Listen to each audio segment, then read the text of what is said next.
I'm a huge David Benavidez fan.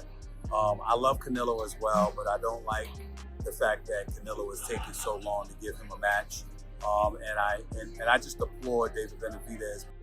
No one myself. I just applaud the fact that he ducks no one, and he's ready to fight at all times. He is the Mexican monster. Sometimes I'm wondering, is somebody going to hurt him, because he's right there in front of them.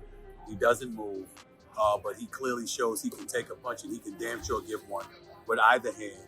He's got speed, he's got power, he's got boxing ability, he's got heart. And I don't know if there's a bigger fan of David Benavidez than me. I really I got a lot of love for his skills, and I want to see him on the big stage. So I don't root against anybody per se, especially in a sport as violent as boxing, but I'm a huge fan of his, and I wish him the best. Benavidez throws a lot of punches. Doesn't throw everything with power. And he doesn't really have a good chin, okay? I mean, Zurdo, on the other hand, takes his time. He's very calculated, but every punch he throws, it's hard. It's got bad intention. All it takes in one exchange, when Benavidez is throwing punches and bunches, all it takes is one. Benavidez has a lot of loopholes, and if there's anybody that could take advantage of those loopholes, it's a tall southpaw that's a good counterpuncher, technically sound, that is courageous, and that's going to show up and be in fight of the year. And not just being fight of the year, I believe he's going to be victorious. Loopholes. Usually Benavidez is too busy punching holes in guys. Cop, even though you're picking Benavidez, if the headline Sunday morning are that Zurdo won, how did he do it, Cop? Probably in a dream or something, Max. I think I would start to pinch myself and wake up. But no, jokes aside, I think if Zurdo's going to pull off this upset, which I think would be the upset of the year, I think he's going to have to apply the nonstop pressure, really lean on Benavidez, use his superior strength, his superior size, and make it an ugly, rough and tumble fight. He's certainly not going to outbox Benavidez. Same thing. I could give you other examples. Donald Curry against Mike McCallum, 2-1 underdog. The bigger guy was a 2-1 underdog, scored a knockout. In each of these fights, the smaller favored fighter was upset, partly because the bigger guy was a more well-rounded fighter, and partly because the smaller guy was more affected by the shots of the bigger fighter than he'd been by the shots of fighters in his natural weight class, especially because the bigger guy was also a special fighter. The slower feet and the data analyzing or data collecting that Benavidez does early is going to lead to an early lead for Zurdo. And then again, that my favorite word, the youthful exuberance, favorite term, the youthful exuberance is going to take over in the mid rounds. And I think Benavidez, we're going to see Zurdo start putting himself on the ropes, and we're going to see Benavidez just beating him up, because that's what he does.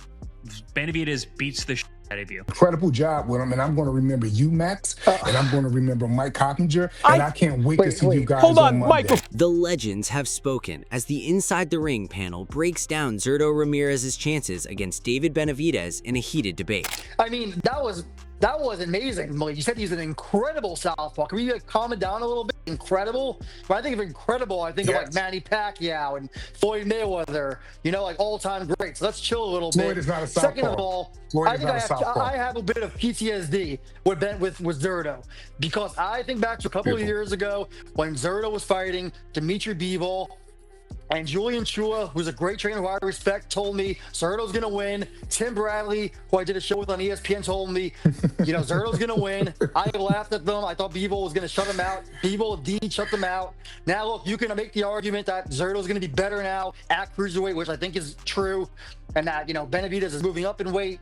You can make the argument that Bivol's a better fighter than Benavidez, but let's just take it with a grain of salt, Max, that Malik works with Zurdo, and Malik should be saying these things. Well, I'll say this. It's a different style, I'm Benavidez. going off of the craft, Mike. Yeah. Malik Scott, one of Zurdo's trainers, has been confident that his fighter is a strong and dangerous opponent for David, but Mike rejects that idea, while Max Kellerman shares his take on why this fight is different in every possible way. Both have different styles, and I think what this really comes down to more than anything, we acknowledge Benavidez is the guy moving up, right? And that Zurdo's not a bad fighter. So the real question is, as I mentioned, in all of the upsets where the bigger guy was the underdog, he was a special fighter. And Mike does not believe Zurdo's special. I think you think he's good but not special. And Malik is here to tell you he is special. He's better than he looked against Bivol, who has a bad style for everyone. Bivol's really good. And time will tell. It always does. We don't have to wait long, guys.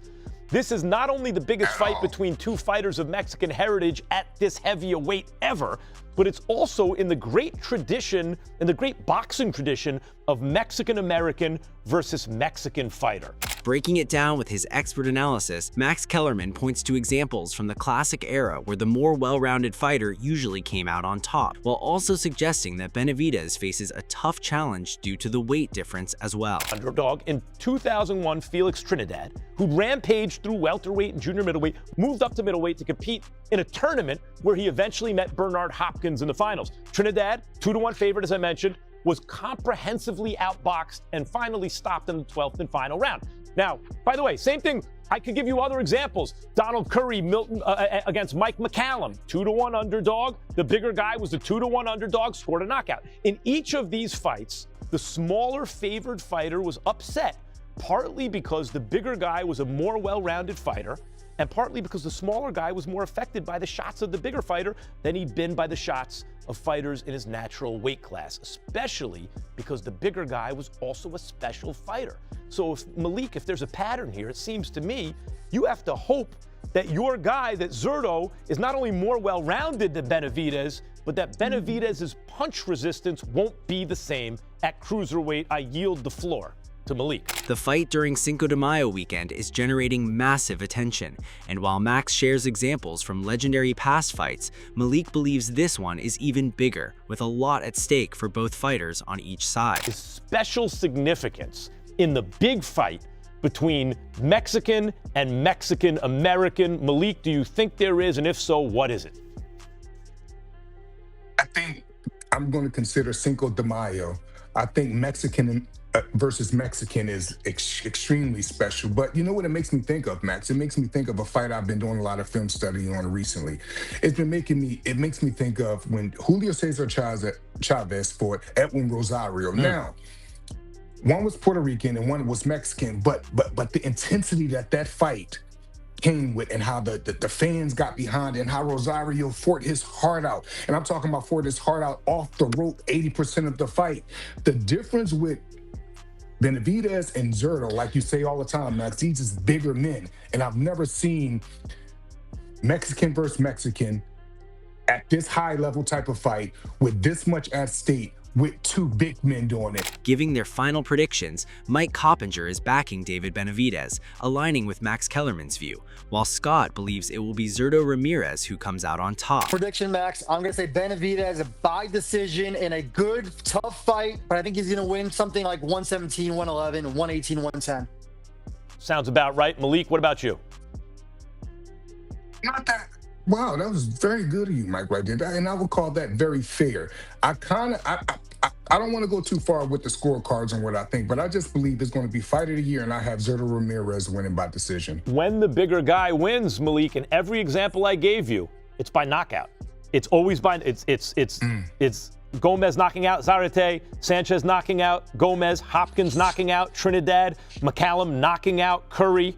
I like Benavidez, just like Mike said, by a tough decision. I even like, Mike, your scores. It'll be wide but competitive. As the countdown begins, Benavidez remains the clear favorite, and Chris Algieri reflects that most people he meets are backing Benavidez as the true face of boxing, even suggesting he could move on to face Bivol next after beating Zurdo. He really can be. I truly believe that. In the way that he speaks, the way that he fights, the way that he carries himself, I think he has everything you need to be that guy. If the run that he potentially might have, if he wins this fight and then gets the Bivol fight this year, by 2027, we could be looking at the new face of boxing. I'm just putting that out there right now. But now, let's talk about this fight, because there's a lot of steps before we get into that. Yeah, this is a really tough fight. And I'm surprised at how many people I speak to, no one is giving Zurdo a chance. No one. Vegas, especially Vegas, it's getting wider. It's like 4-1. It's crazy. Yeah, it's growing. At the same time, Chris points out that Ramirez carries a clear size advantage, and his speed and timing, along with the way he closes distance, could play a major role in this matchup. According to him, Ramirez is expected to find success in the opening rounds by using that early pressure and movement. However, he also hints that the fight could become much tougher for him as it goes deeper and the pace starts to change. That's an issue, but he's going to be the bigger man in there. And on top of that, he's very, very skilled and he's determined and he has a good gas tank for a big guy. He's super durable. The way he changes levels, the way he rolls out to the weak side, the fighting at a distance, mid and long range, he's very, very good there. And Benavidez does some things that you look at and you're like, I know he makes it work. He walks in very high guard, very tall for a tall fighter. Heading into the fight, the main concern surrounding Benavidez is his move up in weight, but Chris gives a reality check on that argument. He insists that while Zurdo has solid cruiserweight qualities, Benavidez already stands ahead in key areas, like hand speed and volume punching. According to him, these advantages are why so many people are backing Benavidez to win. He believes those factors will play a decisive role once the fight begins. Zurdo has very slow feet. Yeah. Benavidez does not have fast feet, but he has faster feet. And in terms of hand speed, on paper and at the weight classes, you think David Benavidez has way faster hands, which very well may be the case. But again, you mentioned at this weight, he's not as busy as he's moving up. 75, he's not as busy as he used to be at 68. Is he going to be as busy at 199? Probably not. But is he going to be busier and faster than Zurdo? Probably. So this is one of those fights where I think a lot of the advantages that Zurdo has over the other cruiserweights are things that David has also and has better. And that's why most people and Vegas are looking at this fight the way they are, and everyone's picking David. I'm still picking David because of that reason. I just think that everything that Zurdo does well and is an advantage at cruiserweight, David does better. As predictions come in, Dan believes the first quarter of the fight will favor Zurdo as he starts strong and controls the early rhythm. However, he expects David to take over in the next phase, turning it into a competitive battle where his speed and punching power begin to shine. Dan thinks as the rounds progress, David's pressure and output will edge ahead, ultimately giving him the advantage in what could go down to a close decision. Started off, I think it's going to be a very nip and tuck battle for the first 8-9 rounds. Back and forth, both guys throwing in the 50s, having their moments. But then we're going to see the youthful exuberance that you talked about, the willingness, the will of David Benavidez, the combination punching, the speed, about to take over in the last quarter of the fight. Benavidez wins a competitive decision. Chris, giving his prediction notes, says Benavidez will not win in the earlier opening phase of the fight, but instead take control in the mid-rounds. He believes the early rounds could slightly favor Zurdo due to his size and timing advantages. However, as the fight progresses, Zurdo's lower output and reduced speed may become a problem. In the mid-rounds, Benavidez is expected to take over completely, with relentless pressure and powerful punches, potentially forcing a stoppage or clear dominance. I think Zurdo is going to come out and bank a bunch of rounds early on. Again, I did a lot of study this week and looking at Zurdo's ability as a tall man, a big man. He changes levels really well, and he's very good using the southpaw stance to stay invisible. He goes at weak side a lot, and he's not looking to land the big shots from the middle distance and long distance. He'll stay on the outside and he'll pot shot with long 1-2s and 1s. He does a 1-2-1 really nice. He jabs off his rear hand really nice as he cuts out to that side. I think the slower feet and the data analyzing or data collecting that Benavidez does early is going to lead to an early lead for Zurdo. And then again, my favorite word, the youthful exuberance, favorite term, the youthful exuberance is going to take over in the mid rounds. And I think Benavidez, we're going to see Zurdo start putting himself on the ropes, and we're going to see Benavidez just beating him up because that's what he does. Benavidez beats the debut. Then comes the legendary voice of Mexican boxing pride, Julio Cesar Chavez Sr., who gives his advice on how Zurdo Ramirez can pose a real challenge and threat for Benavidez. He explains that Zurdo must stay smart and disciplined if he wants to control the fight. He also insists that Benavidez needs to hurt Zurdo to win, because simply throwing volume punches and landing shots will not be enough to secure success against a durable opponent like him. Lo que pasa es que Benavidez va a subir ahogado, ¿me entiendes? O sea, él no está batallando para el peso. El zurdo sí está batallando para el peso. El zurdo sube mucho más pesado. Benavidez se va a ver muy bien en los primeros rounds, ¿me entiendes? Pero le puede costar trabajo ya al estarle pegando al Zurdo Ramírez y no hacerle daño, ¿me entiendes? O esperemos que sí, esperemos que no, vamos a ver, ¿no? Pero es una pelea táctica. Si el zurdo mete presión, cuidado, porque si el zurdo viene bien preparado. On the other hand, Oscar De La Hoya does not hold back as he shares his view on the fight and makes a bold claim that David Benavidez has no real chin. Oscar insists that Benavidez may throw every punch with power, but that same aggression can leave openings. He warns that while Benavidez will be landing on Zurdo Ramirez, it only takes one powerful shot from Zurdo to change everything and potentially flip the fight in his favor. Fights, obviously, and I've watched many Benavidez fights. I've watched many Zurdo fights. Obviously, I promote him, but Benavidez throws a lot of punches. Doesn't throw everything with power, and he doesn't really have a good chin.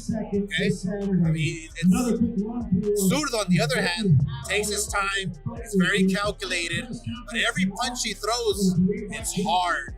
It's got bad intention. All it takes in one exchange, when Benavidez is throwing punches and bunches, all it takes is one. That's all it takes, and it can change the fight. So I'm gonna go with Benavidez by a haymaker. Giving his thoughts, renowned trainer Robert Garcia has criticized Zurdo Ramirez, saying he's not a fully disciplined fighter, and pointing out several loopholes and flaws in his style. In contrast, he believes David Benavidez has always shown strong commitment to boxing and proven himself through dominant performances and skill. Even though he sees weaknesses in both fighters, Garcia insists the matchup remains highly unpredictable and at the same time extremely exciting for fans watching closely. Benavidez has always shown the world, the type of fighter he is. I think Zurdo Ramirez is a little more. Sometimes you question his dedication to the sport, his discipline. We've seen a few things that he's, kind of got in trouble, a few things, but so has Benavidez. So both are gonna go out there and do their work. Benavidez is just a dog in the ring. I think Zurdo is more of a technical fighter that has great skills. So it's going to make it a good fight. Adding his prediction, Tim Bradley describes Benavidez as a highly complete fighter with clear advantages, especially in pace, pressure, and overall experience at the elite level, backing him to come out on top. He also highlights issues in Zurdo Ramirez's stance, suggesting a wider base could be exposed if his rhythm and movement are broken early. In comparison, Bradley notes that Benavidez tends to recover fast after getting hit and maintains non-stop pressure, which could slowly overwhelm Ramirez as the fight develops. Wide, right? So you can push him back or push him to the side. His balance is terrible on the inside. The same can somewhat be said about Benavidez. However, Benavidez, he knows how to warp into something different, right? It's like if he squares his feet up, it's not like he's in a bad position. Oh, he can get caught with shots, but he knows how to make it work because he's been doing that since he was a little boy. He understands how to make certain positions work for him. It's just like Tyson when he come in and weave under and he squared up, and he's leaping in with left hooks and right hands. Well, Benavidez is similar in that aspect. So I'm letting y'all know, give y'all my prediction. I'm picking Benavidez. At the same time, Tim Bradley raises concerns about Benavidez's stamina, suggesting that moving up in weight could affect his cardio and overall endurance. He points out that this is something to watch closely as the fight unfolds. He also questions how Benavidez will handle Zurdo Ramirez while still adapting to a higher division. Unlike many of his previous opponents, he now faces someone closer to his natural size, which could seriously test his conditioning over a full 12 rounds. Till he gonna fight his behind off. Oh, for sure, he gonna fight hard.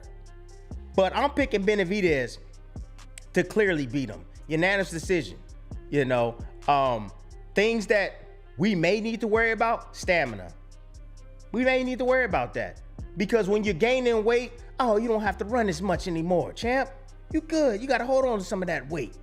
And you know, Benavidez is he already loose at the bottom, loose as a goose. So it's like, hey, I don't have to run as much. I don't have to do as much cardio. So what happens then? He like to squeeze down to 168 or 175. Now he ain't got to do that. So now his cardio might be affected. When he was at 175, we finally saw, you know, some of his power translate at that weight. But it took a minute from 168 when he was knocking out everybody that was little. And now 75, he in there with guys that's his damn same size as he is. It was harder to knock out. Making his stance clear, Tim Bradley backs Benavidez to come out on top, leaning towards a win by decision rather than an early finish. He explains that a knockout would not be easy in this matchup, although it can't be ruled out completely if the right openings appear during exchanges. Still, Bradley believes the most realistic outcome is Benavidez taking control through steady pressure and high output, gradually breaking down Zurdo Ramirez over the rounds, and doing enough to secure a clear points victory by the final bell. Accumulation, people. Accumulation can work also, and we could maybe possibly see accumulation stop, but I'm gonna go decision. I'm gonna go Benavidez, unanimous decision against Ramirez.